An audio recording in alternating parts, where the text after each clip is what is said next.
How to enable dark mode in Excel.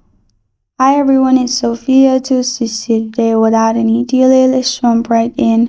First, open Excel, then click on File located on top left corner of your screen. Scroll down on left side and then click on Options. You'll find this kind of screen pop up.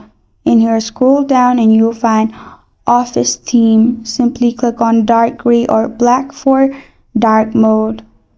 After you've done, simply press on OK. As you can see, it is the color you've chosen, which is gray.